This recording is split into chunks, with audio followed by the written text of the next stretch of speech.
Hello everyone, so welcome back. और आज हम लोग स्टार्ट कर रहे हैं with the energy of atomic orbital. So energy of atomic orbital के साथ स्टार्टिंग कर रहे हैं।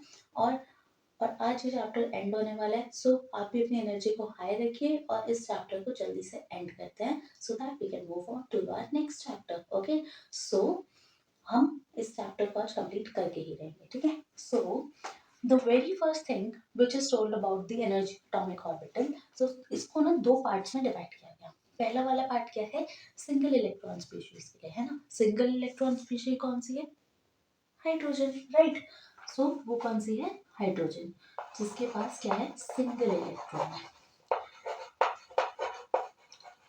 सिंगल इलेक्ट्रॉन स्पेशल हाइड्रोजन, है ना। हाइड्रोजन आटम में कितने इलेक्ट्रॉन होते हैं, 1। सो यहाँ पर एनर्जी का ऑर्डर क्या दिया गया, एनर्जी का ऑर्डर क्या दिया गया, है ना। और ये एनर्जी ऑर्डर सिर्फ किसके लिए है, हाइड्रोजन के लिए। यहाँ एनर्जी का ऑर्डर बोला गया कि जितनी फर्स्ट शेल में होगी, क्या है, फर्स्ट शेल में एनर्जी सबसे कम होगी। जैसे जैसे शेल का नंबर बढ़ता जाएगा वैसे वैसे क्या होगा, वैसे वैसे क्या होगा, एनर्जी भी बढ़ती जाएगी। मतलब कि अब बताती हूँ, थर्ड शेल, है ना, इस तरह से बढ़ती जाएगी एनर्जी। फर्स्ट शेल में हमने क्या पढ़ा था कि फर्स्ट शेल के अंदर क्या है, 1s, है ना। 1s हमने पढ़ा था, एक सब शेल होता है। उससे ज्यादा एनर्जी किसकी बताई गई, 2s की। किसकी, 2s होता है ना, 2s। उसके बाद क्या आता है, 2p, है ना। पढ़े थे हमने ये सब अभी, जब हम लोग क्या पढ़ रहे थे, जब हम लोग पढ़ रहे थे अबाउट दी क्वांटम नंबर्स जब हमने पढ़े तो हमने ये भी देखा है ना। सो 2s 2p, इसके बाद 3s 3p 3p, है ना। तो इस तरह से हमने क्या करा, ऑर्बिटल्स पढ़े। तो अब यहाँ पर क्या बोला जा रहा है कि जो वैल्यू है ना एनर्जी की, कि किसकी एनर्जी ज्यादा है, ये अभी तो मैंने लिख दिया कि 2 की ज्यादा है, 3 की ज्यादा है। तो ये डिपेंड करता है, एनर्जी डिपेंड करती है एन वैल्यू पर। किस पर, एन वैल्यू पर। सो एनर्जी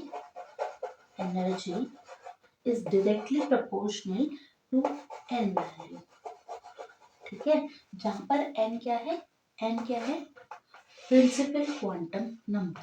क्या है, प्रिंसिपल क्वांटम नंबर। तो ये बोल रहा है कि जब सिंगल इलेक्ट्रॉन स्पीशीज है, बहुत ध्यान से सुनो, जब सिंगल इलेक्ट्रॉन स्पीशीज है तो आपके पास एनर्जी डिपेंड कर रही है सिर्फ और सिर्फ एन वैल्यू पर, प्रिंसिपल क्वांटम नंबर के ऊपर, ठीक है। तो अगर सिर्फ प्रिंसिपल क्वांटम नंबर के ऊपर डिपेंड कर रही है तो आपकी जितनी ज्यादा एन की वैल्यू है उतनी एनर्जी भी ज्यादा है। तो एन की वैल्यू 1 और 2 में किसकी ज्यादा है, 2 की। तो एनर्जी किसकी ज्यादा है, 2 की। लेकिन सिंगल इलेक्ट्रॉन स्पीशी में कोई इफेक्ट नहीं पड़ता कि हमारी एल की वैल्यू क्या है। एल क्या है कि एस के लिए 0, पी के लिए 1, है ना, डी के लिए 2, एफ के लिए 3। तो इस तरह से एल की वैल्यू से कोई डिफरेंस नहीं आता on the energy order of hydrogen, ठीक है। तो सिर्फ एन से फर्क पड़ रहा है तो हमने लगा दिया भाई ऑर्डर, है ना। लेकिन एल से कोई फर्क नहीं पड़ रहा, तो एनर्जी यहाँ पर रहने वाली है इक्वल। 2s और 2p की एनर्जी सेम, 3s 3p और 3d की एनर्जी सेम। इसी तरह से 4s 4p 4d 4f की एनर्जी सेम, ठीक है। तो इस तरह से हमें क्या करना है, सिंगल इलेक्ट्रॉन स्पीशीज के लिए हमने समझ लिया है एनर्जी का ऑर्डर। अब बात करते हैं मल्टी इलेक्ट्रॉन के लिए। So now move on to the multi electron species, है ना। So now move on to the multi-electron species, right?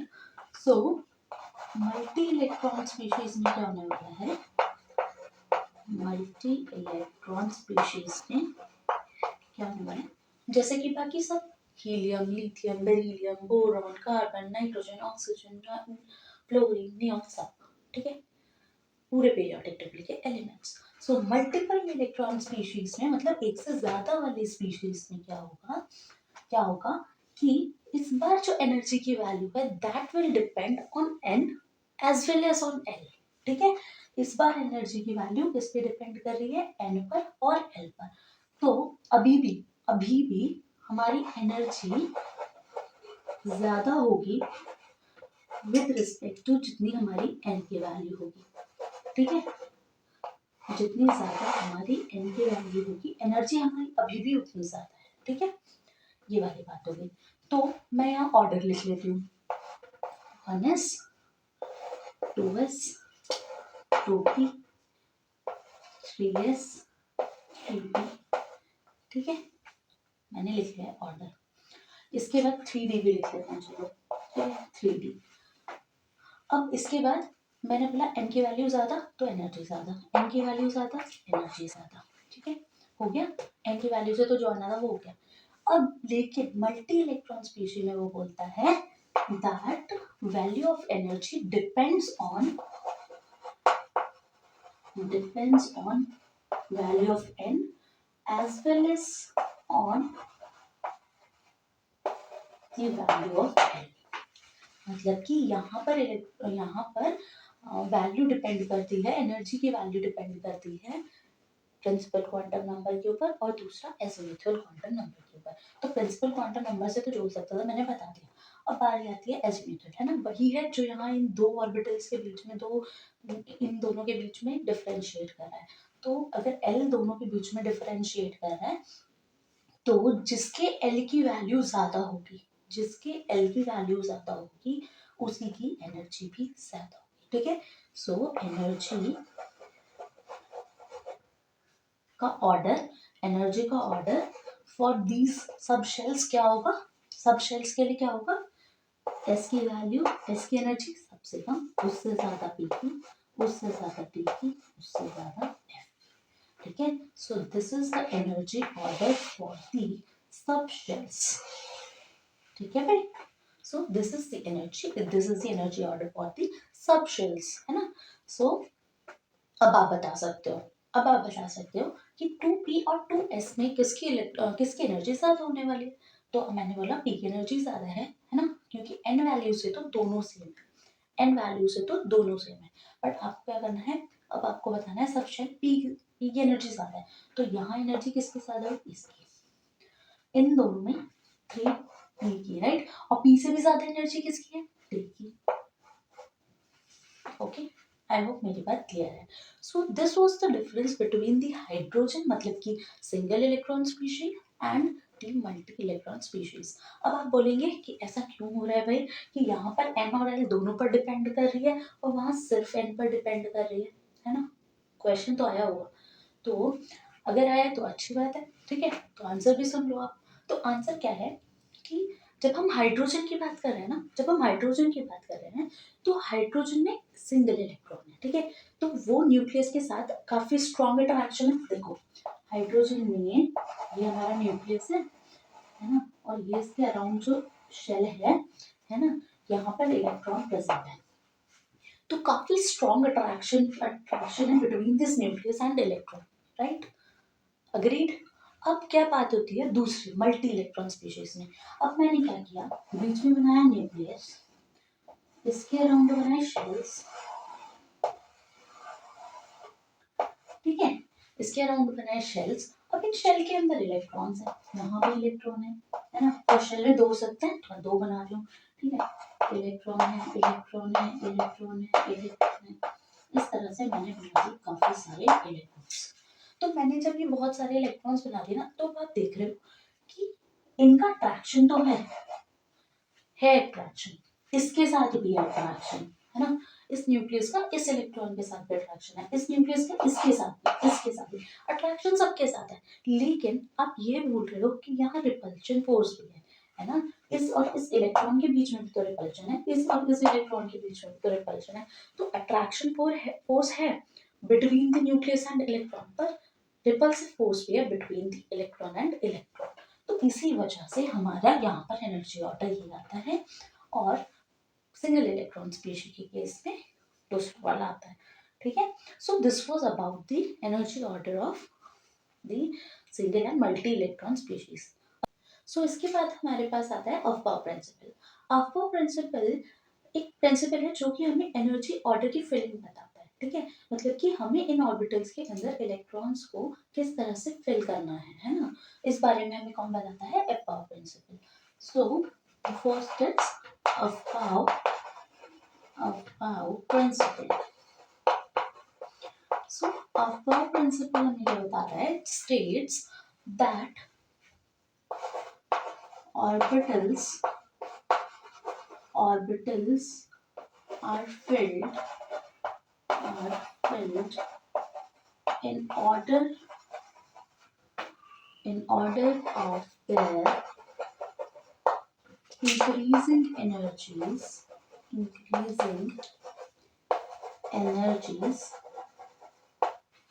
starting with the orbital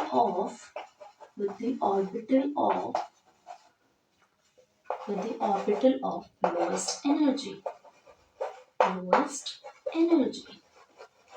ठीक है, मतलब कि हमें ऑर्बिटल्स को फिल करना स्टार्ट करना है और सबसे पहले उस ऑर्बिटल को फिल करेंगे जिसकी एनर्जी सबसे लो है। ठीक है, जिसकी एनर्जी सबसे लो है।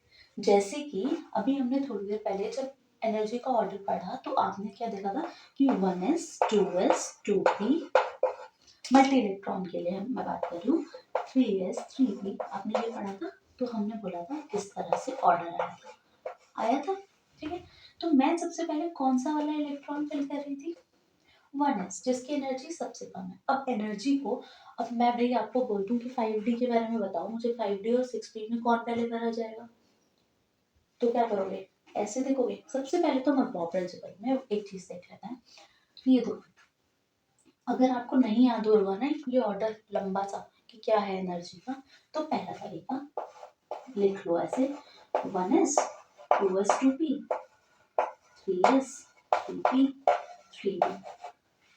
2d नहीं लिखा, कोई ये तो नहीं सोच रहा है ना 2d होता नहीं है भाई। ठीक है, 2d होता ही नहीं है। तो 4s 4p 4d 5s 5p 5d 6s 6p 7s मैंने लिख लिया ऐसे। ठीक है, तो अब आपको क्या करना है, अब आपको यहाँ से, है ना, नहीं हो रहा यार, छोड़ो, ऐसे यहाँ से ऐसे ऐसे स्लैंटिंग लाइंस खींच लो इनके ऊपर, कट नहीं कर रही हूँ, आपको तरीका बता रही हूँ याद करने का। ठीक है, ये और इनके ना ये एरो भी याद रखना, कभी आप कुछ गड़बड़ कर दो। ठीक है, ये या तो ऐसे बना लो ताकि आपको पता रहे वापस घूम के यहाँ आना। ठीक है, तो यहाँ से क्या होने वाला है, ऐसे ही बना लो आप, वरना कहीं भूल ना जाओ। ठीक है,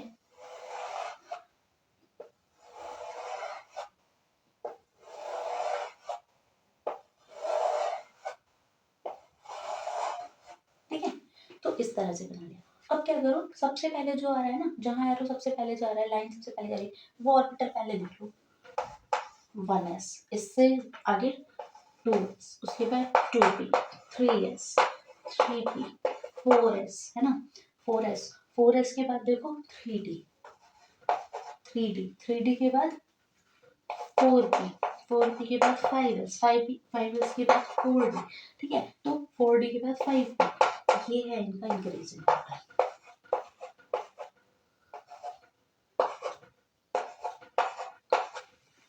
तो इस ऑर्डर में ये क्या कर रहे हैं, इंक्रीज कर रहे हैं। तो एक तो तरीका ये हो गया, या तो आप क्या करो, अगर कभी भूल गए हो एनर्जी ऑर्डर, या मेरे अभी जो मैं तरीका बताने वाली हूँ वो, तो आपके लिए सबसे बेस्ट तो यही काम करेगा कि आप इस तरह से बना लो और अपना ऑर्डर आपके पास आ जाएगा। ये देखो काफी जगह हो रहा है ना, 3d से पहले आ रहा है 4s, है ना, तो अगर हम नॉर्मल वाली बात लिखते हैं तो आप पहले 3d लिखते हैं, बट यहाँ 4s पहले आता है, क्यों आता है वो हम अभी हम बात कर लेंगे। ठीक है, तो यहाँ पर हो गई ये वाली बात। अब हम बात करते हैं कि अगर हमें ये ना हो, अब मैं आपको अचानक से बोल देती ये सब ना होता और मैं आपको बोल देती कि 5p और 6d में बता दो किसकी एनर्जी ज्यादा है, तो वो कैसे बताएंगे। ठीक है, सो अब हम बात कर रहे हैं कि अगर हमें अचानक से एनर्जी निकालना हो, इस रूल को ना हम बोल सकते हैं n+l रूल भी बोल सकते हैं। क्या बोल सकते हैं, n+l रूल, n+l रूल। ठीक है, तो ये n+l रूल हमें क्या बता रहा है, n+l रूल हमें बता रहा है कि मुझे n की वैल्यू और l की वैल्यू को बस पता रखना है। लेट्स से मैंने बोला आपसे कि मुझे बताओ 3d और 4p इन दोनों में किसकी एनर्जी ज्यादा है। ठीक है, 3d और 4p में किसकी एनर्जी ज्यादा है, तो नहीं नहीं नहीं गड़बड़ हो जाएगी, ये वाला मत निकालो।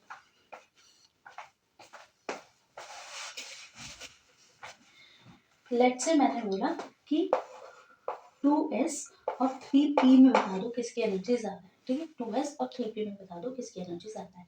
तो आपको क्या करना है, n+l रूल अप्लाई करना है। अब n+l रूल क्या है कि इसकी n की वैल्यू देखो 2, l की वैल्यू s के लिए 0, कितनी आ गई 2। यहाँ से n+l वैल्यू निकालो, n की वैल्यू 3, l की वैल्यू 1, कितनी आ गई।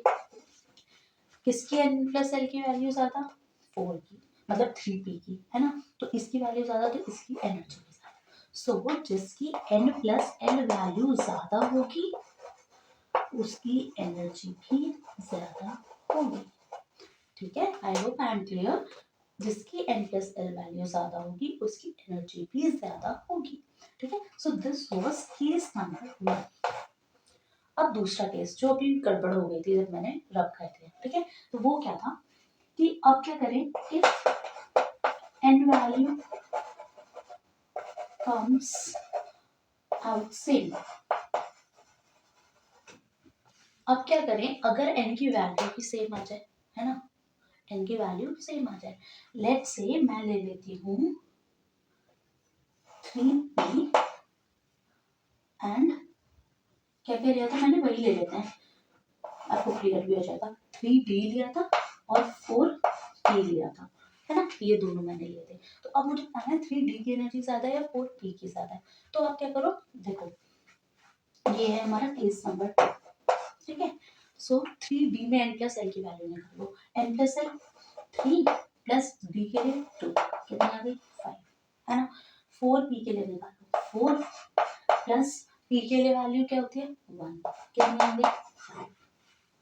मैम n+l की वैल्यू तो सेम आ गई। अब अगर आपकी n+l की वैल्यू सेम आ जाती है, सॉरी मैंने यहाँ गलत बताया है, इफ n+l वैल्यूज, ठीक है।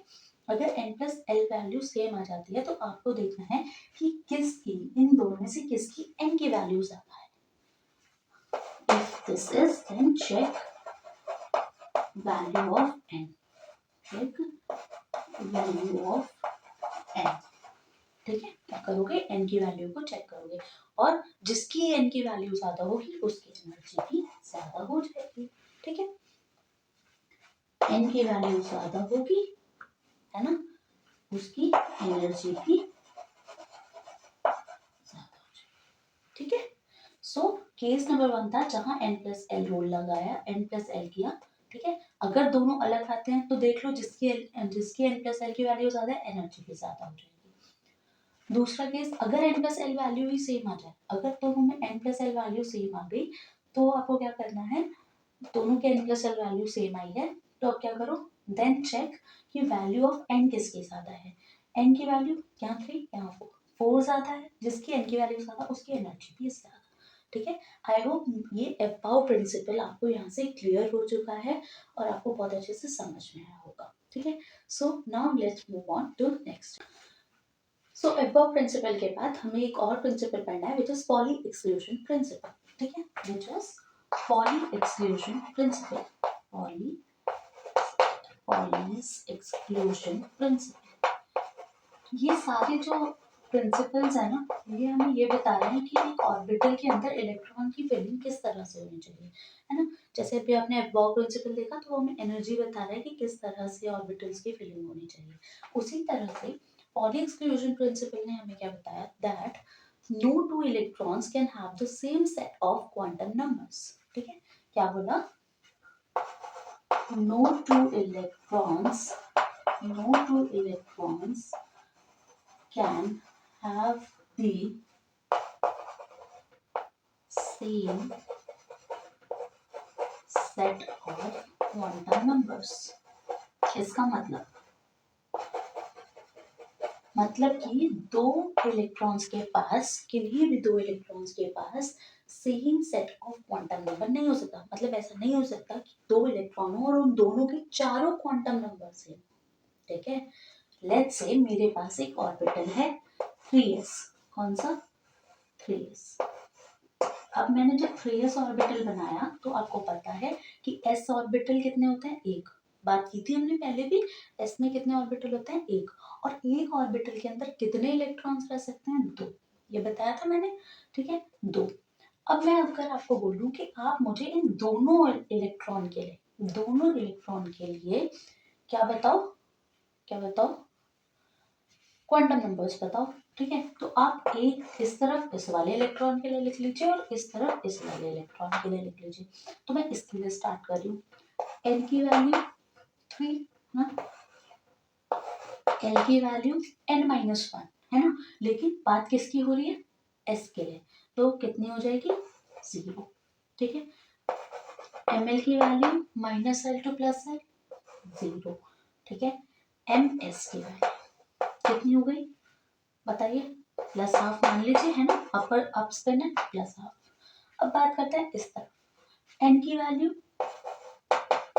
3, l की वैल्यू s के लिए 0, ml की वैल्यू 0, ms की वैल्यू स्पिन डाउन है इस बार इलेक्ट्रॉन। तो क्या हो सकता है कि एक ऑर्बिटल में रहने वाले दोनों इलेक्ट्रॉन के, ये देखो n l m l की वैल्यू सेम आ रही है, 3 क्वांटम नंबर्स की वैल्यू सेम आ सकती है, बट फोर्थ वाला अलग हो जाएगा। तो मतलब क्या होगा कि कोई भी दो इलेक्ट्रॉन्स की, है ना, कोई भी दो इलेक्ट्रॉन्स के चारों क्वांटम नंबर सेम हो, ऐसा नहीं हो सकता। यही बताया था पॉलीज एक्सक्लूजन प्रिंसिपल, ठीक है। सो इसका मतलब क्या था? या तो आप ये बोलो कि क्वांटम नंबर जो है वो सेम नहीं होंगे, या आप ये बोलो कि एक ऑर्बिटल के अंदर दो इलेक्ट्रॉन कैसे रह सकते हैं? वो रह सकते हैं विद द ऑपोजिट स्पिन्स, ठीक है, ऑपोजिट स्पिन्स। सो पॉली एक्सक्लूजन प्रिंसिपल से हमें ये पता चला। पॉली एक्सक्लूजन प्रिंसिपल, है ना। सो पॉली एक्सक्लूजन प्रिंसिपल में हमें यही बताया गया और हमने यहाँ से पता कर लिया हैं चारों quantum numbers. So this was about the Pauli exclusion principle. अब हम मूव करते हैं नेक्स्ट प्रिंसिपल की तरफ। So नेक्स्ट हम बात कर रहे हैं about the Hund's rule। क्या? About the Hund's rule, Hund's rule of maximum multiplicity। क्या है भाई ये? Of maximum multiplicity, ठीक है। So Hund's rule of maximum multiplicity हमें बताता है कि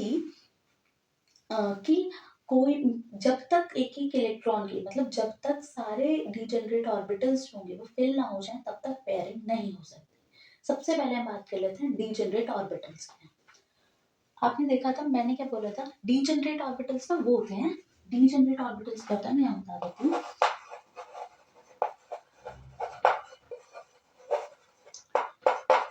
डिजेनरेट ऑर्बिटल्स वो ऑर्बिटल्स होते हैं which have the same energy, है ना, ऑर्बिटल्स with सेम एनर्जी, ठीक है, जिनके पास सेम एनर्जी होती है। लेट्स से जैसे मेरे पास जो डी ऑर्बिटल होता है ना, पी ऑर्बिटल में कितने ऑर्बिटल होते हैं मेरे पास? पी सब शेल में कितने ऑर्बिटल होते हैं मेरे पास? 3, है ना, px pz और py, है ना। और डी में कितने होते हैं? 5 ऑर्बिटल होते हैं। डी सब शेल में कितने ऑर्बिटल होते हैं? 5, है ना। कौन कौन से? डी एक्स वाई, जिसकी एनर्जी के अकॉर्डिंग लिख रही हूँ, जिसकी एनर्जी इक्वल होती है डी एक्स जेड की, डी वाई जेड की, और इसके d x square y square की, और इसकी डी जेड स्क्वायर, ठीक है। तो इन सभी की एनर्जी सेम है, इन सभी की एनर्जी सेम है, तो ये क्या है? डीजेनरेट ऑर्बिटल्स, ठीक है। ये सब क्या है? पांचों, सबकी एनर्जी सेम है, डीजेनरेट ऑर्बिटल्स, ठीक है भाई। तो ये क्या है? Degenerate orbitals. आई होप आपको ये डीजेनरेट ऑर्बिटल की स्टोरी समझ आ गई है। तो अगर आपको डीजेनरेट ऑर्बिटल समझ आ गया तो हम बात कर लेते हैं about the Hund's rule of multiplicity. So Hund's rule क्या स्टेट करता है? That pairing of electrons will not take place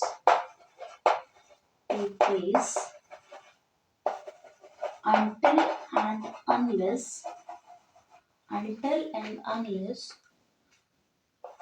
all degenerate orbitals occupy one electron each, ठीक है, जब तक कि हर एक के पास एक इलेक्ट्रॉन ना हो तब तक पेयरिंग नहीं हो सकती है, ठीक है। And that too with the parallel spin, ठीक है, और that too with the parallel spin. ये बताया Hund's rule of maximum multiplicity ने। तो यहाँ पर इसके कहने का मतलब क्या है कि अगर जैसे कि मैंने क्या किया, p वाले ऑर्बिटल होते हैं, आपको पता है p के अंदर कितने ऑर्बिटल होते हैं, s की तो कोई बात ही नहीं है। देखो s ऑर्बिटल में तो क्या होता है, एक ही ऑर्बिटल होता है, तो इलेक्ट्रॉन इस तरीके से फेल हो जाते हैं, है ना, ठीक है। पेयरिंग का मतलब क्या है, ये एक में एक है और दूसरा भी उसके साथ आ रहा है, ठीक है, तो पेयरिंग हो गई ना, ठीक है। तो अगर मैंने बात की p ऑर्बिटल की, s की तो बात हो गई p ऑर्बिटल में, है ना, p ऑर्बिटल में p सब शेल में 3 ऑर्बिटल होते हैं। तो p सब शेल में जब 3 ऑर्बिटल्स हैं तो तीनों में इलेक्ट्रॉन्स फेल होंगे। एक ऑर्बिटल में कितने इलेक्ट्रॉन फेल होते हैं, एक और बात कर लेते हैं, s में कितने ऑर्बिटल होते हैं, s में कितने ऑर्बिटल होते हैं, एक, तो वहां कितने इलेक्ट्रॉन्स रह सकते हैं, मैक्सिमम 2, है ना, 2 ही तो रह पाएंगे। ऑर्बिटल कितना होता है, एक, और इलेक्ट्रॉन कितने हो सकते हैं, 2। p ऑर्बिटल में, वो p सब शेल में कितने ऑर्बिटल होते हैं, 3 ऑर्बिटल होते हैं, एक में 2 रह सकते हैं, तो इलेक्ट्रॉन टोटल कितने हो सकते हैं p ऑर्बिटल में, 6, है ना, सही बात। d की बात करें, d में कितने होते हैं, 1 2 3 4 5, 5 ऑर्बिटल्स होते हैं d सब शेल में।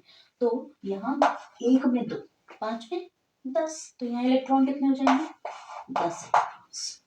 f के लिए बात कर लो, f के लिए s सब शेल में 2 3 4 5 6 7, 1 2 3 4 5 6 7, कितने ऑर्बिटल्स होते हैं, 7। अगर ऑर्बिटल 7 है तो इलेक्ट्रॉन्स कितने हो जाएंगे भाई, कितने हो जाएंगे, डबल, 14, ठीक। तो यहाँ कितने इलेक्ट्रॉन्स होते हैं, 14। आई होप मेरी वाली बात क्लियर है, ठीक है। तो अब हम ये वाली बात कर लेते हैं। तो ये देखो, अभी मैं क्या बोल रही हूँ, p ऑर्बिटल है ना, p ऑर्बिटल में जब इलेक्ट्रॉन की फिलिंग में स्टार्ट करूंगी तो इलेक्ट्रॉन की फिलिंग करते वक्त क्या होगा, मुझे भरना है 3p4, है ना, 3p4। तो मुझे आप क्या करोगे, ऐसे 1 2 3 4 हो गया, 3p4, p4 हो गया, p4 हो गया, आपके हिसाब से हो गया, p में 4 इलेक्ट्रॉन हो गए। बट ये क्या है, रॉन्ग।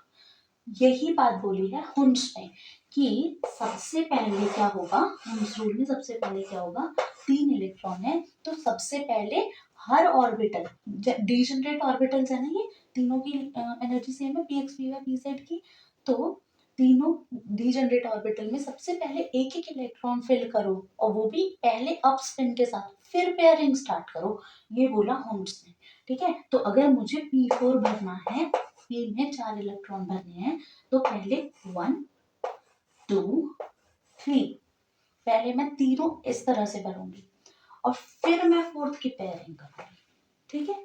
और फोर्थ भी वापस यहाँ आएगा, यहाँ या यहाँ नहीं जा सकता, ठीक है। तो मतलब कि एक ऑर्डर में फिलिंग हो रही है, ये नहीं कि आप कहीं भी उठाकर पेयरिंग कर देंगे। आई होप मेरी हुन्स रूल वाली बात क्लियर है। अगर जैसे मुझे D6 भरना है, D6 भरना है, मैंने क्या बोला, D6 भरना है, तो D के 5 ऑर्बिटल्स होते हैं, ये तो आपको पता होना चाहिए, है ना। सो D के 5 ऑर्बिटल्स मैंने बता दिया। अब मेरे को D6 फिल करना है, तो क्या करेंगे, 1 2 3 4 5 6, ठीक है ना, ठीक है। मैंने गलत है, ये क्या है, गलत है, हुन्स रूल ब्रेक हो गया। उसने क्या किया, हुन्स रूल ब्रेक हो गया, 5 ऑर्बिटल्स बनाओ, बना दे 5 ऑर्बिटल्स। मैंने क्या किया, 1 2 3 4 5 तो फिल किया, 6 मैंने यहाँ फिल कर दिया, विच इज रॉन्ग। मुझे 6 और इलेक्ट्रॉन को यहाँ लाना है ना भाई। तो इस तरह से हुन्स ने हमें क्या बताया हुन्स रूल के बारे में इस तरह से बताया कि किस तरह से इलेक्ट्रॉन की पेयरिंग होगी in degenerate orbitals. I hope you are clear with this Hund's rule. ठीक है, सो अगर आपको हुन्स रूल भी क्लियर है, अब हम बात करेंगे about the electronic configuration. So everyone, हम लोग पहुंच चुके हैं अपने लास्ट टॉपिक की तरफ, विच इज इलेक्ट्रॉनिक कॉन्फ़िगरेशन। क्या है? Electronic configuration.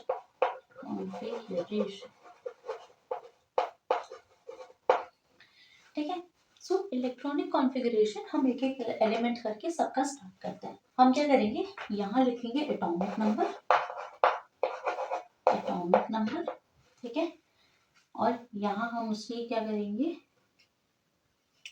यहाँ हम एलिमेंट का नाम लिख लेते हैं, यहाँ हम उसकी इलेक्ट्रॉनिक कॉन्फ़िगरेशन लिख लेंगे, और यहाँ हम उसका फिलिंग पैटर्न देख लेंगे। ठीक है, ओके, और यहाँ पे ये चलो पहले इतना तो करें। ठीक है, एटॉमिक नंबर 1, 1 किसका है? हाइड्रोजन का।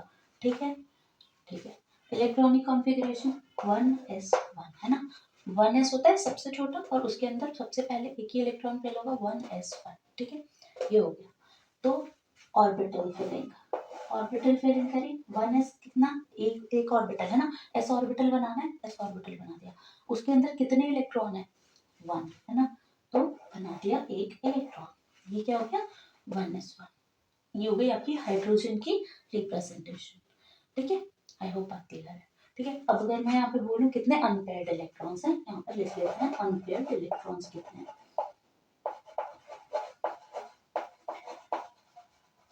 तो कितने अनपेयर्ड इलेक्ट्रॉन्स हैं? 1। ठीक है, next is atomic number 2। Atomic number 2 होता है हीलियम का। ठीक है, हीलियम के लिए कॉन्फ़िगरेशन इज 1s2। एस में मैक्सिमम कितने इलेक्ट्रॉन्स जा सकते हैं? 2। तो हमें कितने चाहिए थे? 2, तो 2 हैं। ठीक है, और यहाँ हम उसकी कर देते हैं फिलिंग, ऑर्बिटल फिलिंग। कितने होता है? 1, और दूसरा कैसे आएगा? आएगा but with the opposite spin. याद है ना? क्या क्या पॉलीज एक्सक्लूजन प्रिंसिपल है ना। सो यहाँ हो गया, और यहाँ अनपेयर्ड इलेक्ट्रॉन्स कितने हैं? 0। ठीक है, 0।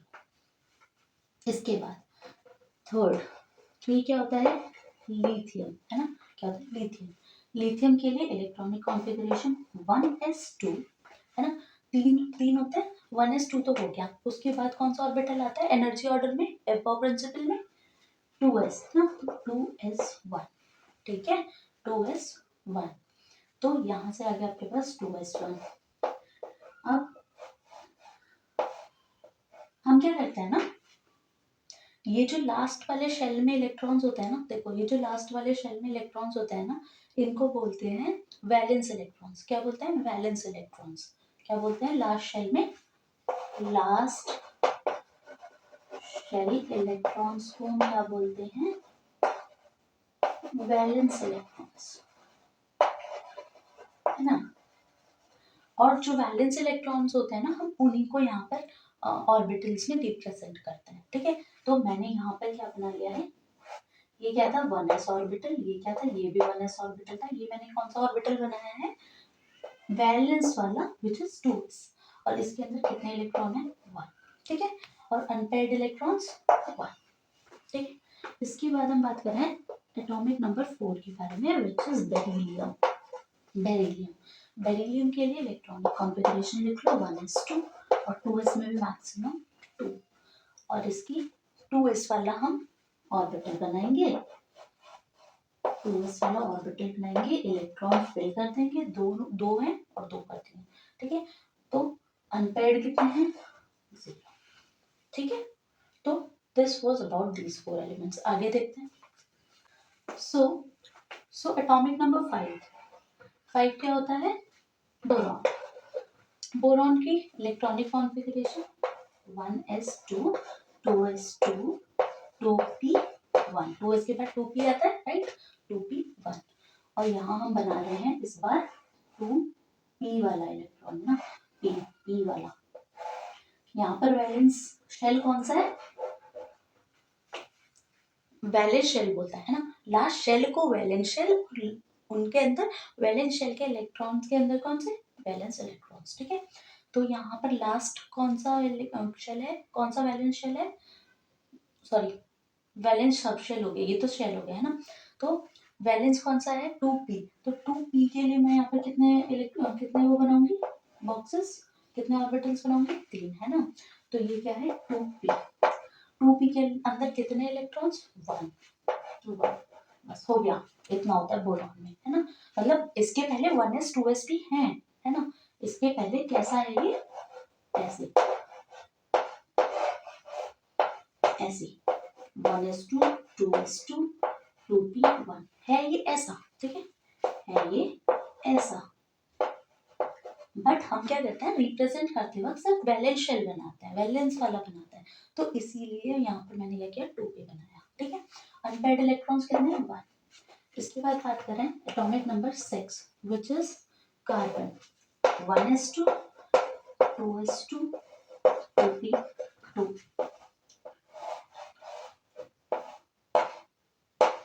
1 2। कितने अनपेयर्ड इलेक्ट्रॉन्स हैं, 2। और ये अनपेयर्ड किस लिए आ रहे हैं, हुन्स रूल की वजह से, वरना अगर हम एक साथ बना देते वो रॉन्ग रिप्रेजेंटेशन होती है ना, सही बात है ना। 2। इसके बाद 7 क्या होता है, नाइट्रोजन। नाइट्रोजन के लिए 1s2 2s2 2p3, right 2p3। और इसका रिप्रेजेंटेशन कर दो, हाँ ये मैं लिखना भूल गई, 2p वाला था, ठीक है ये भी 2p। तो 1 2 3। कितने अनपेयर्ड इलेक्ट्रॉन्स, 3, ठीक है भाई, ठीक है। इसके बाद 8 क्या होता है, कार्बन नाइट्रोजन ऑक्सीजन, है ना। ऑक्सीजन क्या होता है, 1s2 2s2 2p, कितने p में मैक्सिमम कितने इलेक्ट्रॉन्स जा सकते हैं, आप बोलोगे 1 2 3 करते ही जा रहे हो, 6 है ना, 6। तो मैं यहाँ पर कितने जा सकती हूँ, 6 तक मैक्सिमम जा सकते हैं। तो यहाँ पर अभी मैं पहुंच गई हूँ 4 तक, ठीक है 4। तो यहाँ मैंने बनाया फिर इससे 2p ऑर्बिटल, और ये मैंने कर दी इलेक्ट्रॉन की फिलिंग, कितना है 4। तो हुन्स रूल के अकॉर्डिंग 1 2 3, ठीक है भाई, और 4th इलेक्ट्रॉन आ गया ऐसे, ठीक है। और यहाँ पे अनपेयर्ड, इस बार अनपेयर्ड इलेक्ट्रॉन्स कितने हैं, ये तो कितने हो गए, ये तो पेयरिंग हो गई, तो 1 और 2, सिर्फ 2 हैं जो अनपेयर्ड, ठीक है ये है अनपेयर्ड। और हम एक बात और साथ में डिस्कस कर लेते हैं कि पैरामैग्नेटिक और डायमैग्नेटिक के बारे में, है ना। तो पैरामैग्नेटिक का होता है जहां पर अनपेयर्ड इलेक्ट्रॉन्स प्रेजेंट होते हैं ना, वो क्या होते हैं हमारे पास, पैरामैग्नेटिक। और जहां पर हमारे पास अनपेयर्ड इलेक्ट्रॉन्स नहीं हो, सॉरी हाँ, जहां हमारे पास अनपेयर्ड इलेक्ट्रॉन्स नहीं होते उनको हम क्या बोलते हैं, डायमैग्नेटिक, ठीक है। तो जैसे कि यहाँ हमारे पास अनपेयर्ड इलेक्ट्रॉन्स हैं 2, तो ये क्या है पैरामैग्नेटिक, यहाँ पर भी है पैरामैग्नेटिक, यहाँ पर भी है, दो तो है ना एटलीस्ट, तो क्या है पैरामैग्नेटिक। लेकिन अभी आप पिछले वाले एलिमेंट्स में जाओगे ना, तो वहां पर आपके पास 0 भी आ रहा था, जैसे कि हीलियम है ना, हीलियम में आपके पास कितना आ रहा था, अनपेयर्ड इलेक्ट्रॉन कितने आ रहे थे, 0। बेरिलियम में आपके पास कितने आ रहे थे, 0। तो वो क्या है डायमैग्नेटिक, ठीक है। तो एटॉमिक नंबर 9 क्या होता है, फ्लोरीन और इसका electronic configuration 1s2 2s2 2p5, right 2p5। Represent कर देते हैं, 3 ऑर्बिटल्स बनाए 1 2 3 4 एंड 5, ठीक है। ये मैंने बनाया था 2p वाला। और कितने अनपेयर्ड इलेक्ट्रॉन्स हैं, 1, तो ये क्या हो गया paramagnetic. Atomic number 10, atomic number 10 क्या होता है, नियॉन, 1s2 2s2 2p6, ठीक है। दोबारा से बनाया 1 2 2p ऑर्बिटल, तो फिलिंग कर दो 1 2 3 4 5 6, ठीक है। तो unpaired electrons pair pair pair pair, ठीक है। तो अनपेयर्ड इलेक्ट्रॉन्स है 0। तो इस बार ये कैसा है, डायमैग्नेटिक, कैसा है डायमैग्नेटिक। ये कैसा था, पैरामैग्नेटिक, कैसा पैरामैग्नेटिक, ठीक है भाई। हाँ, तो अब इसके बाद 11 number is sodium. So sodium की कॉन्फ़िगरेशन 1s2 2s2 2p, क्या करूँ 7 कर दूँ, नहीं, है ना, क्योंकि मैक्सिमम में 6 ही फिल कर सकती हूँ पी के अंदर। तो 2p6। अब इसके बाद अगला वाला ऑर्बिटल ले आओ, अगला वाला ले आओ, है ना, कौन सा होता है 3s। कमी थोड़ी है हमारे पास ऑर्बिटल्स की। तो 3s के अंदर 1, है ना, हो गए 11, 6 4 10 और 11, ठीक है। तो यहाँ पर इस बार मैं कौन सा ऑर्बिटल बनाऊंगी 3s, वैलेंस वाला, है ना, 3s। और यहाँ पर और एक इलेक्ट्रॉन प्रेजेंट है। कितने अनपेयर्ड इलेक्ट्रॉन्स 1, क्या हो गया ये पैरामैग्नेटिक। 12 और magnesium, Mg for magnesium, 1s2 2s2 2p6 3s 2, है ना। तो मैंने बनाया 3s वाला ऑर्बिटल 1 2 अनपेयर्ड 0, ठीक है, diamagnetic. Atomic number 13 is for aluminium. Configuration लिखो 1s2 2s2 2p6 3s2 हो गया था ना मैग्नीशियम में 3s2। इस बार क्या आएगा 3p, है ना, 3p1। आउटर मोस्ट ऑर्बिटल बना लो 3p वाला और इलेक्ट्रॉन फिल कर दो, अनपेयर्ड इलेक्ट्रॉन्स 1, ठीक है। 14 क्या है, एल्यूमिनियम के बाद क्या आता है, एल्यूमिनियम के बाद क्या आता है फॉस्फोरस, नहीं सिलिकॉन, सिलिकॉन सिलिकॉन, ठीक है। सो 1s2 2s2 2p6 3s2 3p2, ठीक है। तो ये क्या है 3p बनाना और ये मैंने बना दिए 2 इलेक्ट्रॉन्स अनपेयर्ड इलेक्ट्रॉन्स 2, और ये दोनों ही क्या है पैरामैग्नेटिक। इसके बाद 50, अभी 20 तक आपको कोई प्रॉब्लम नहीं आएगी, ठीक है। तो हम जल्दी जल्दी करते हैं। 15 is for phosphorus, 1s2 2s2 2p6 3s2 3p3, ठीक है। ये मैंने बना दिया 3p1 2 3 3p3 का, है ना, ठीक है। Unpaired electrons 3, paramagnetic. Atomic number 16 is for sulphur, है ना, 16 is for सल्फर। तो इस बार electronic configuration 1s2 2s2 2p6 3s2 3p4, है ना। तो मैंने फिर से 3p ऑर्बिटल बनाए, 3p ऑर्बिटल्स बनाए और यहाँ पर फिलिंग कर दी 1 2 3 4, ठीक है भाई। तो यहाँ इस बार अनपेयर्ड इलेक्ट्रॉन्स 1 and 2, ठीक है, और ये paramagnetic. So next is 17 is for chlorine, है ना, क्लोरीन के लिए electronic configuration 1s2 2s2 2p6 3s2 3p, कितने हो गए 10 और 2 12, और कितने बचते हैं 5 और, है ना, तो 3p5। ये मैंने बना लिया 3p 1 2 3 4 and 5, ठीक है। तो अनपेयर्ड इलेक्ट्रॉन्स कितने 1, पैरामैग्नेटिक। एटॉमिक नंबर 18 और आर्गन, क्या हो गया 1s2 2s2 2p6 3s2 3p6, okay 3p6। फिर से बना लिया 3p, कितने हो गए 6 1 2 3 4 5 6, अनपेयर्ड 0, दिस इज डायमैग्नेटिक, ठीक है। Atomic number 19 is for potassium के लिए सिंबल क्या होता है K, ठीक है। सो 1s2 2s2 2p6 3s2 3p6, सो 3p6, है ना।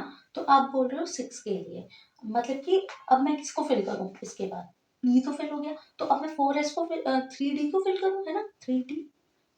क्या मैं 3d फिल करूंगी, नहीं, क्योंकि मैं फिल करूंगी इस बार 4s को, है ना। 4s को क्यों फिल करूंगी, 3d को नहीं करूंगी, क्योंकि आप चाहकर, अभी मैंने थोड़ी देर पहले आपको एपाउ प्रिंसिपल में एक चीज बताई थी, n+l रूल, कि जिसके पास n+l वैल्यू ज्यादा होती है उसकी एनर्जी ज्यादा होती है, और हम उसी को, जिसकी एनर्जी कम होती है उसको पहले फिल करते हैं, है ना। तो आप यहाँ से क्या करो, n+l की वैल्यू को चेक कर लो, ठीक है। सो n+l वैल्यू को चेक करो, क्या होगा, 4 + 0 = 4, 3 + d की वैल्यू क्या होती है, 2, l की वैल्यू d के लिए 2, तो यहाँ से आगे 5, किसकी एनर्जी ज्यादा, किसकी n+l वैल्यू ज्यादा, 3d की, तो किसकी एनर्जी ज्यादा, 3d की, ठीक है। तो अगर 3d की एनर्जी ज्यादा है तो मैं इसको फिल भी बाद में करूंगी, पहले कौन फिल होगा, 4s। आई होप ये वाली बात क्लियर है, ठीक है। तो इस तरह से आपके पास क्या हो जाएगा, 3d, और अगर आप चाहो तो एक बार क्रॉस चेक कर सकते हो, आप जाकर एपाउ प्रिंसिपल में एनर्जी ऑर्डर चेक कर लो, आपको 4s पहले मिलेगा, बाद में 3d मिलेगा, ठीक है। तो यहाँ से अब कौन सा ऑर्बिटल आएगा, 4s1, ठीक है भाई। तो यहाँ आपने क्या करना है, 4s वाला ड्रॉप कर लेना है और इसके अंदर एक इलेक्ट्रॉन को फिल करना है। Unpaired electron 1 and it is paramagnetic in nature. अब हम बात कर रहे हैं एटॉमिक नंबर 20 के बारे में, ठीक है। एटॉमिक नंबर 20 होता है for calcium, calcium 1s2, 2s2, 2p6, 3s2, 3p6, 4s2, है ना, 4s2। अब आप यहाँ क्या करो, 4s बना लो और दोनों इलेक्ट्रॉन्स को फिल कर दो, अनपेयर्ड 0, तो दिस इज डायमैग्नेटिक, ठीक। अब हम बात कर रहे हैं अबाउट 21, ठीक है। सो 21 इज फॉर स्कैंडियम, स्कैंडियम के लिए electronic configuration is 1s2, 2s2, 2p6, 3s2, 3p6, 4s2, है ना। अब 4s के बाद क्या आएगा, 3d। अब ये वाला केस भी देख लो, 3d और 4p, है ना। इसके बाद ये क्या आने वाला है, 3d के लिए n+l वैल्यू निकालोगे, क्या निकलेगी, 5, 4p के लिए निकालोगे तो भी 5, अभी पीछे भी हमने एक केस पढ़ा था, है ना। तो 3d के लिए भी 4p के लिए भी, अब देखो ये इक्वल आ गए, n+l की वैल्यू इक्वल आ गई, तो क्या होने वाला है, तो क्या होने वाला है, आप देखोगे कि किसके n की वैल्यू ज्यादा है, n की वैल्यू किसकी ज्यादा है, इसकी, तो आपके लिए ये क्या हो जाएगा, बड़ा, ठीक है। तो अगर ये आपके लिए बड़ा हो जाएगा तो इसका मतलब पहले कौन फिल होगा, 3d, तो इसके बाद किसकी बारी, 3d की, ठीक है। सो यहाँ से क्या आ गया, 3d कितना, 3d 1, ठीक है। सो अभी क्या कर रहे हैं ना, हम बैलेंस में इन दोनों को काउंट कर ले रहे हैं, ठीक है, क्योंकि हमें कुछ काम है आगे, आपको समझ आएगा, ठीक है। तो ये मैंने बना लिया 4s2 और ये मैंने बना लिया 4s 3d, 3d, है ना। और ये 4s2 में कर दी इसकी फिलिंग और 3d 1 में कर दी ये वाली फिलिंग। अनपेयर्ड इलेक्ट्रॉन्स कितने हैं, 1, कितने हैं, 1, ठीक है। तो ये कैसा है, पैरामैग्नेटिक। 22 for titanium. अच्छा, एक चीज और देख लो, अब बार बार हम इतना लंबा तो नहीं लिखेंगे, चलो अभी तो लिख नहीं लेंगे, आगे 118 पे जब जाओगे एलिमेंट पे तो क्या ऐसे लिखते जाओगे, नहीं। तो हम क्या करते हैं, ये देखो, ये हमारे पास 10 इलेक्ट्रॉन हो गए, ये और कितने हो गए, यहाँ पर आकर हम कितने पे पहुंच गए, 18 पे, है ना। मतलब argon which is a noble gas configuration, आगे बातें करेंगे नेक्स्ट चैप्टर में, ठीक है। तो यहाँ पर, है ना, तो हम क्या करते हैं, ये किसका एटॉमिक नंबर है, आर्गन का, चेक करो, एटॉमिक नंबर 18 किसका है, आर्गन का।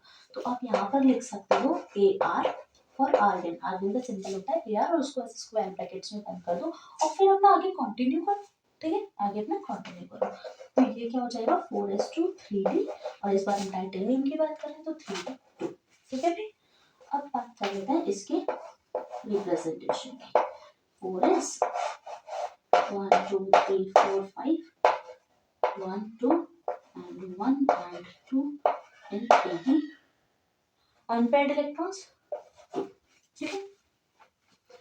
23, 23 is for vanadium, vanadium के लिए AR 4s2 3d 3, ठीक है। बना दो 4s ऑर्बिटल और बना दो 3d ऑर्बिटल, ठीक है भाई, 1 2 3, अनपेयर्ड इलेक्ट्रॉन्स 3, ठीक है, अनपेयर्ड इलेक्ट्रॉन्स 3। इसके बाद 24, वेरी वेरी वेरी इंपॉर्टेंट, ठीक है, very very very important. 24 is for chromium, ये एक्सेप्शन केस है, ठीक है, एक्सेप्शन। तो अब आप समझ ही गए होगे इसके इम्पोर्टेंट, तो मेरे एक्सेप्शन बोलने से आपको इसकी इम्पोर्टेंस समझ आ जानी चाहिए, है ना। तो आर्गन यहाँ पर लिख दो 4s, यहाँ लिख दो 3d। तो इस बार क्या होना चाहिए, जैसे अब तक आ रहा है 4s2 3d4 होना चाहिए, 4s2 3d4, पर इसको नहीं होना, है ना, इसे एक्सेप्शन में ही ज्यादा मजा आ रहा है। ये क्या हो जाएगा 4s1 3d5, ठीक है। ये अपने आप को अपना एक इलेक्ट्रॉन 4s से ले लेगा, नहीं भाई मुझे इलेक्ट्रॉन चाहिए, क्यों लेगा अभी डिस्कस करेंगे, ठीक है। तो 4s1 3d5, यहाँ से आप कर सकते हो इसका 4s3d, 4s1 3d5। Unpaired electrons बता दो इसमें कितने हैं, अनपेयर्ड इलेक्ट्रॉन्स वैलेंस में ही देख रहे हैं कितने, 5, ठीक है, कितने हैं 5। तो ये हो गया। इसके बाद हम इम्पोर्टेंट केस है, दोबारा लौट कर आएंगे कि क्यों है एक्सेप्शन, आगे करते हैं, ठीक है। तो जो भी हमने 21 से 25 तक पढ़े, 21 से 24 तक पढ़े, वो सभी क्या थे, पैरामैग्नेटिक थे नेचुरली। अब आते हैं 25 पर। 25 क्या है, क्या था, मैंगनीज, ठीक है। Don't confuse between magnesium and manganese, ठीक है। सो मैंगनीज, इसके बाद Ar, आर्गन, उसके बाद 4s। अभी क्या हुआ था, एक्सेप्शन आया था 4s1 3d5 का, ठीक है। तो अब उस एक्सेप्शन को हट जाओ, बस वो बीच में जो था ठीक है, उसके बाद अपना वैसे ही कंटिन्यू हो जाओ जैसे पहले थे, ठीक है। तो 4s2 ही था और 3d कितना हो जाएगा इस पर 5, है ना। तो 5 यहाँ आपके पास आ गया 4s, ये आपके पास आ गया d, ठीक है। 1 2 1 2 3 4 and 5 अनपेयर्ड इलेक्ट्रॉन्स 5, ये भी पैरामैग्नेटिक, ठीक है। इसके बाद 26, 26 इज फॉर आयरन, है ना, for iron. Ar, argon 4s2 3d6, 4s2 fill कर दो और 3d में फिल कर लो भाई इलेक्ट्रॉन्स, 3d में कर लो इलेक्ट्रॉन्स फिल। कैसे होंगी फिलिंग, कंसोल याद रखो, कंसोल याद रखो 6, है ना। कितना हो गए अनपेयर्ड इलेक्ट्रॉन्स 4, तो ये क्या हुआ paramagnetic. 27, 27 is for cobalt, cobalt का Ar 4s2 3d7, ठीक है। मतलब कंफ्यूजन ज्यादा नहीं है, आप गड़बड़ कहाँ कर सकते हो, एक तो आप गड़बड़ कर सकते हो आगे पोटेशियम पे, जहाँ आपको ये कंफ्यूजन हो जाए कि 4s पहले आने वाला है या 3d, है ना। गलतियां पकड़ लो कहाँ होने वाली है, बस वही आपने अपना ध्यान रखना है और मिस्टेक को करना नहीं है। तो पहला क्या होगा 4s और 3d का याद रखो जब आप पोटेशियम पे पहुंचो, और दूसरा क्या याद रखो, दूसरा याद रखो क्रोमियम को, ओ सॉरी हाँ क्रोमियम को 24, और अभी आगे आने वाला है इसी से नेक्स्ट वो बात करते हैं, ठीक है। तो 3d से यहाँ क्या आ गया 4s और ये क्या आ गया 3d, ठीक है। तो ये क्या हो गया 4s2 3d7 है, 1 2 3 4 5 6 और 7, ठीक है भाई। अनपेयर्ड इलेक्ट्रॉन्स 3, ठीक है 3।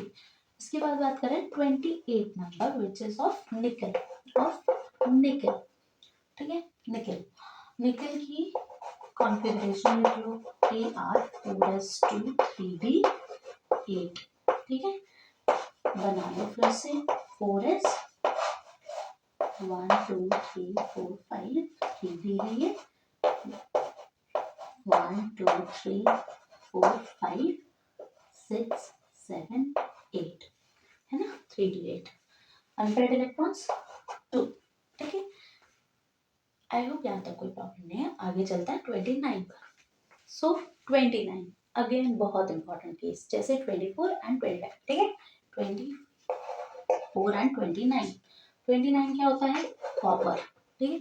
This is also very important, जितना इंपॉर्टेंट क्रोमियम है उतना ही कॉपर है। क्यों है ये भी अभी समझ आ जाएगा, दोनों को साथ में ही समझ लेंगे।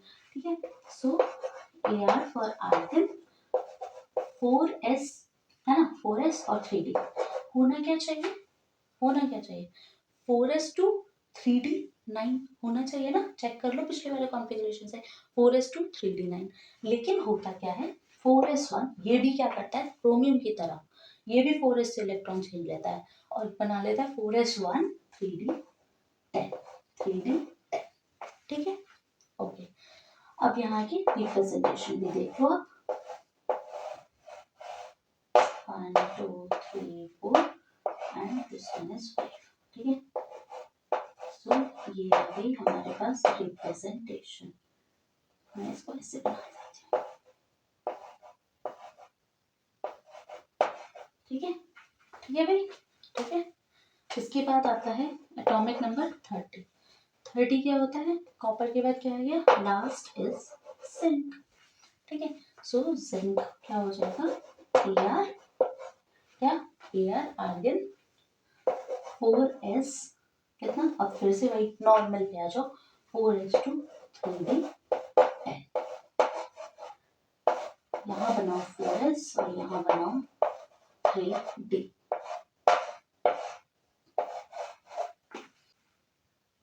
है ना, सो 1 2 यहाँ पर भी फिल कर दो आप इलेक्ट्रॉन्स को 3d।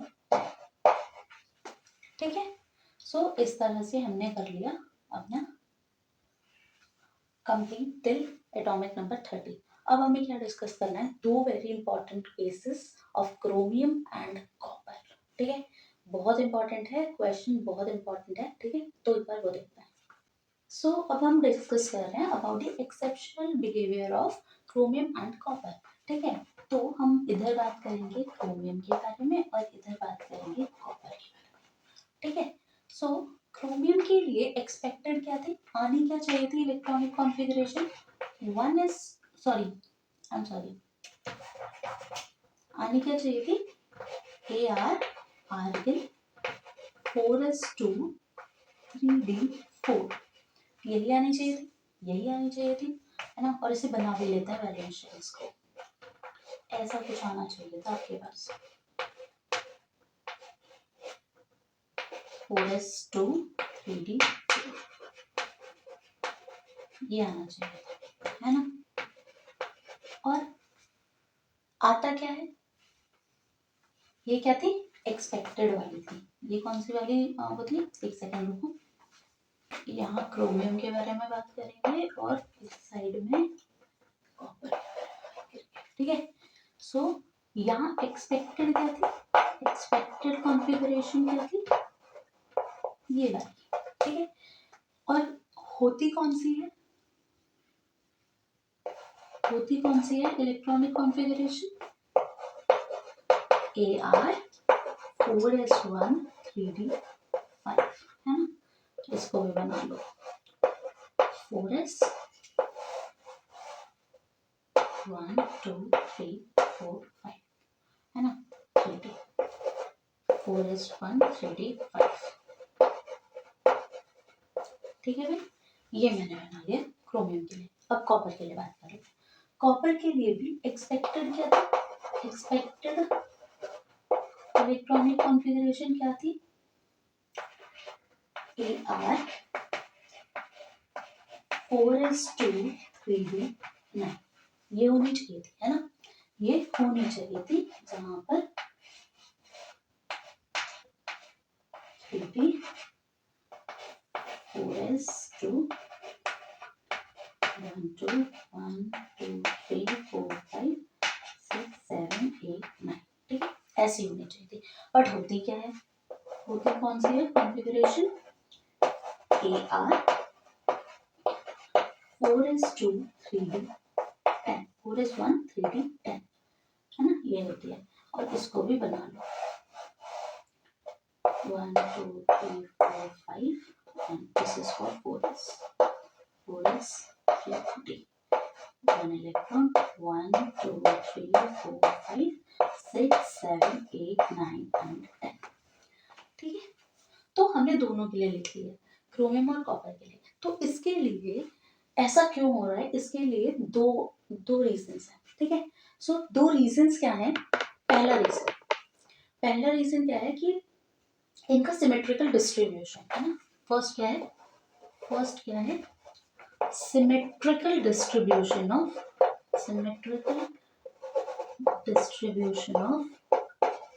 इलेक्ट्रॉन्स ठीक है, सिमेट्रिकल डिस्ट्रीब्यूशन ऑफ इलेक्ट्रॉन्स।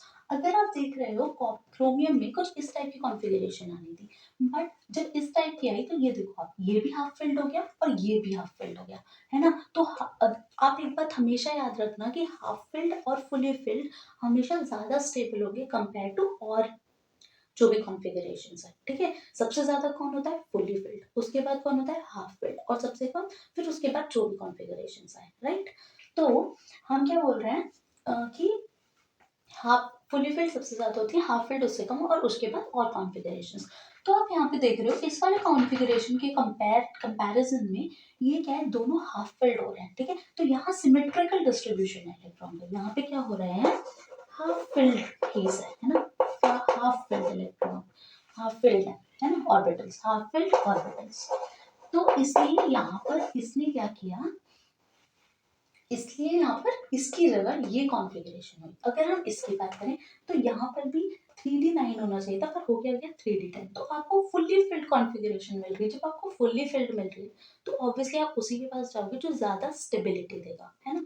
तो यहाँ पर क्या था आपके पास फुल्ली फिल्ड ऑर्बिटल। तो जब आपके पास फुल्ली फिल्ड ऑर्बिटल होगा तो आप उसकी तरफ जाओगे, है ना। तो इस तरह से हाफ फिल्ड और फुली फिल्ड होने की वजह से, सिमेट्रिकल डिस्ट्रीब्यूशन ऑफ इलेक्ट्रॉन की वजह से आपके ये जो एक्सेप्शनल बिहेवियर है ये आया है इन क्रोमियम एंड कॉपर।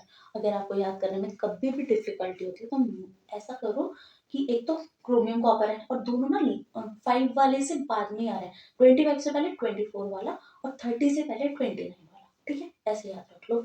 और अगर आपको ये रीजन याद है ना तो आई थिंक रीजन याद होने के बाद तो ना आपको याद ही रह जाने वाला है कि ये कौन से नंबर पे थे, ठीक है। तो ऐसे इसके बाद सेकंड रीजन क्या है वो भी बात कर लेते हैं।